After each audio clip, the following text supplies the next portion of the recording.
Ronaldo's big plans. From player to club owner. Why Manchester United? Big dreams and bold plans. Cristiano Ronaldo opens up about his future. Hey United news community. Have you ever wondered what your favorite football stars plan to do after hanging up their boots? Well, get ready for some exciting news because Cristiano Ronaldo just dropped a bombshell about his future plans. And it involves owning a football club. Let's dive into what CR7 shared at the recent Globe Soccer Awards in Dubai. And trust me, you'll want to hear every word of this. The big reveal. Picture this.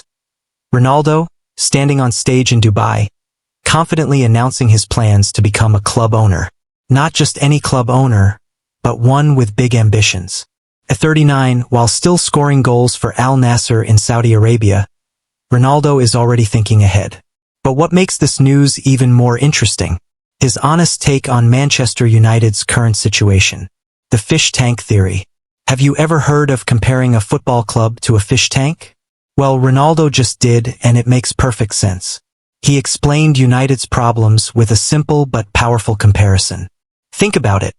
If you have a sick fish in an aquarium, taking it out and treating it won't help if you put it back in the same unhealthy water. Pretty clever, right? What Ronaldo's saying is that Manchester United's problems go deeper than just changing managers.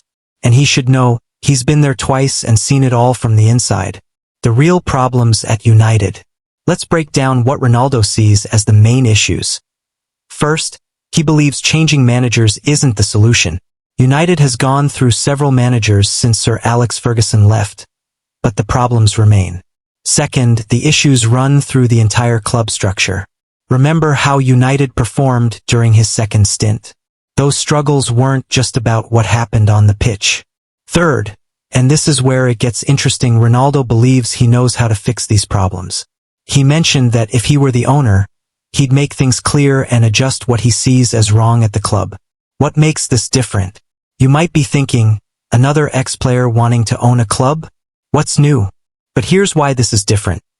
Ronaldo isn't just talking about buying any club, he's specifically pointing out the problems at one of the world's biggest clubs and suggesting he could fix them.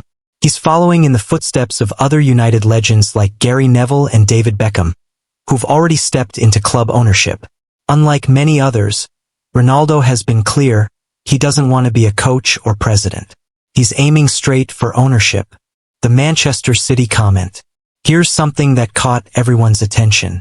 When asked about Manchester City's current situation, Ronaldo gave some straight talk. Probably say less and show more. He even mentioned he'd push a few guys apart and say what I think. That's classic Ronaldo, direct and unafraid to speak his mind. Looking to the future. So what does all this mean for football? Well, imagine a world where Ronaldo owns a major club. Think about his winning mentality, his experience at the highest level, and his understanding of what makes a club successful. Could he be the one to bring back the glory days to whichever club he chooses to buy? Why this matters for football fans. For us football fans, this is huge news. Why? Because it shows how top players are thinking beyond their playing careers. It suggests we might see more former players taking control at big clubs. It gives hope that someone who understands football at the highest level might help fix some of the problems we see in modern football. The big questions. Now, let's think about some important questions. When might this actually happen? Ronaldo's still playing and scoring goals in Saudi Arabia. Which club might he try to buy? He's keeping that close to his chest for now. Could he really fix the problems he sees at big clubs like Manchester United? A message of hope. Despite his criticism of United's current situation, Ronaldo showed he still cares deeply about his former club. He mentioned that after the storm, the sun will rise. That's a message of hope for all United fans out there. What's next? While Ronaldo continues his playing career at Al Nassr, he's clearly planning his next big move. He said, "Mark my words, I will be an owner of a big club." Coming from someone who's achieved almost everything in football, these words carry weight. Lessons for everyone. There are some great lessons we can take from this. Always plan for the future. Even when you're successful in the present, don't be afraid to aim high. Ronaldo's not just thinking about buying any club, but a big club. Sometimes the best solutions come from people who've experienced the problems firsthand. What do you think? Now it's your turn. Unite United NEW's community. What do you think about Ronaldo's plans? Could he be successful as a club owner? Which club do you think he might try to buy? Share your thoughts in the comments below. The final whistle. As we wrap up this exciting news, one thing's clear, Ronaldo's ambitions don't stop at being one of the greatest players ever. He wants to make his mark in football even after his playing days are over. And knowing Ronaldo's determination and success rate, would you bet against him? Remember, this is the same player who's broken record after record throughout his career. Now he's setting his sights on a new challenge, and it'll be fascinating to watch how this story unfolds. Keep following Unite United News for more updates on this exciting story. Who knows? We might be writing about Chairman Ronaldo sooner than we think. What's your take on this news? Could Ronaldo be the owner football needs? Let's keep this conversation going in the comments. Manchester United captain crisis. Breaking down the latest drama. Breaking news at Old Trafford. Major changes in United's leadership. We're diving into some major news coming out of Old Trafford that's got everyone talking. Our beloved club is going through some serious changes, and we need to talk about what's happening with our captain, Bruno Fernandes. The shock decision. Just when we thought this season couldn't get more dramatic, reports are coming in about big changes in the team's leadership. The recent match against Wolves has apparently triggered some serious consequences, particularly for our Portuguese midfielder. What actually happened at Molineux?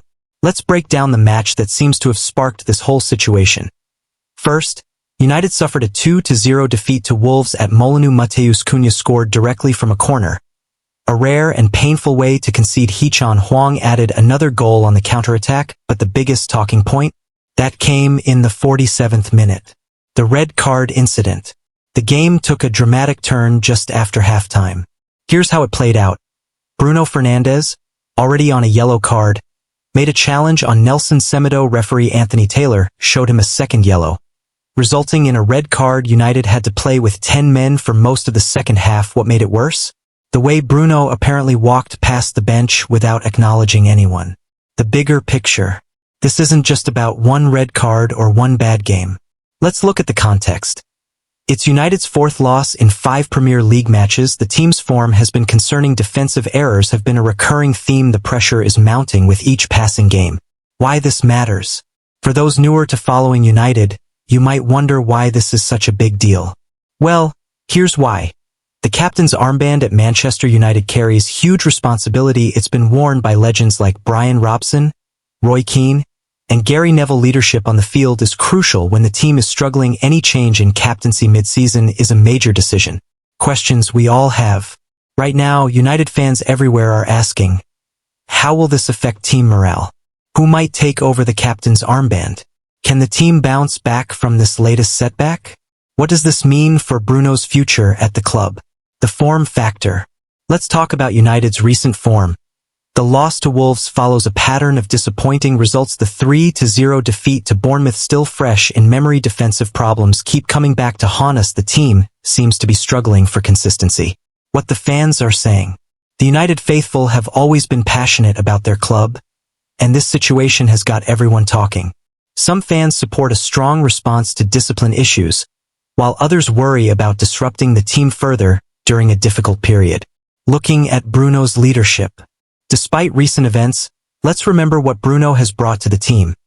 His passion for the club is undeniable. He's often been the driving force in midfield. His leadership style, while sometimes emotional, shows how much he cares. He's been one of our most consistent performers since joining. The manager's challenge. Managing Manchester United is never easy, and situations like this test a manager's ability to maintain discipline in the squad, keep the team focused during tough times, make difficult decisions when needed, balance authority with player management. What happens next? This is the big question on everyone's minds. Here are some things to watch for. How the team responds in their next match, who steps up as a leader on the field, whether this becomes a turning point in our season, how Bruno himself responds to this situation. The historical context. Manchester United has faced leadership challenges before. Looking back at our history, we've seen captaincy changes in difficult times. Great captains have often emerged during challenging periods. The club has always found ways to bounce back. These moments often define future success. Learning from this. For the team and fans alike, there are lessons here. The importance of keeping cool under pressure, how leadership roles carry extra responsibility, the need for unity during tough times, the value of strong character in difficult moments. A message to fellow fans. In times like these, it's important to stay united as a fan base, support the team through thick and thin. Remember our club's great history of overcoming challenges, keep faith in better days ahead. Looking forward. While this news might feel disappointing, remember, Manchester United has faced bigger challenges. Great teams often grow stronger through adversity. The season is far from over. There's still plenty to play for. What you can do. As passionate United fans, we can continue supporting the team at matches, show our backing for whoever wears the armband, keep the faith in our squad. Remember that form is temporary, but class is permanent. The road ahead. The coming weeks will be crucial for United. We'll be watching how the team responds on the field, the atmosphere at Old Trafford, any further developments in the captaincy situation, the impact on our season's objectives. Your thoughts matter. What do you think about this situation? We'd love to hear your views on the captaincy decision, who you think should lead the team now, how you think this will affect our season, your messages of support for the team. The final word. As we process this news, remember that Manchester United is bigger than any individual. We've overcome challenges before and we'll do it again. The key now is to stay united, support the team, and keep believing in better days ahead. Keep following Unite United News for more updates and coverage of all things Manchester United. Through thick and thin, we remain united. What's your take on these developments? Share your thoughts in the comments below, and let's keep supporting our club through this challenging period. Remember, glory, glory, Man United.